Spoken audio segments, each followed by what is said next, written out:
ömürlük həbs cəzası almış məhkumların, həmçinin içlərində adam yeyənlərin də saxlanıldığı xüsusi rejimli islah edici koloniya. Qara delfin. Delfinin qorxunc sakinləri, adam yeyənlər, terrorçular. Burada aralarında adam yeyənlər, qatillər, qanlı terrorçular və digər təhlükəli canilərin də olduğu dünyanın ən qorxulu 700 məhkumu saxlanılır. İçərisində dustaqlardan çox gözətçinin olduğu bu həbsxana girişində məhkumlar tərəfindən inşa edilən delfin heykəlinə görə elə qara delfin adlandırılır. Rusiyaya məxsus bu həbsxana Qazaxıstanla sərhəddə yerləşir. Buradakı məhkumların təxminən 3500 adamın ölümünə səbəb olduqları bildirilir. Bu da hər məhbusun ən az 5 cinayət törətməsi deməkdir. Dünyanın ən qorxunc həbsxanasının qaydaları, danışmaq, mahnı oxumaq, sigaret çəkmək qəti qadağandır.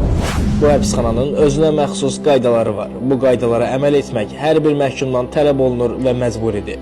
Məhkum yüksək səslə danışa, mahnı oxuya və sigaret çəkə bilməz. Gündə yalnız yarım saat radio qulaq asa bilər. Məhkumlar gündə yalnız bircə dəfə öz kameralarından çıxaraq 90 dəqiqəlik gündəlik məşq hərəkətləri üçün biraz daha böyük kameraya aparılırlar. Bu isə belləri bükük və əlləri yuxarıdan qandallanmış halda ən az 3 gözətçinin nəzarəti ilə həyata keçirilir. Məhbusların bağça gəzintisi də eyni qaydada həyata keçirilir. Hücrələrdə 24 nəzarət kamerasında davamlı nəzarət altında olan məhkumların gün boyu oturmaları və yatmalarına icazə yoxdur. Yalnız icazə verilən vaxtda yatmaq olar. Həbsxanada yeməkxana yoxdur. Onlara yeməklər gündə 4 dəfə kameralarına gətirilir. Həbsxanadan indiyədək heç kim qaça bilmir. Heç buna cəhd edən də olmuyor. Ömürlük həbs cəzası alan bu cinayətkarlardan indiyədək azadlığa da çıxan olmuyor. Bu həbsxanada məhkumlar ancaq işıqda yatır. Bir həbsxana kamerası 5-10 kvadrat metrdir. Bir kamerada 2 ya 4 məhkum yatır. Adam yeyənlər və manyaklar tək adamlıq kameralarda cəzasını çəkir.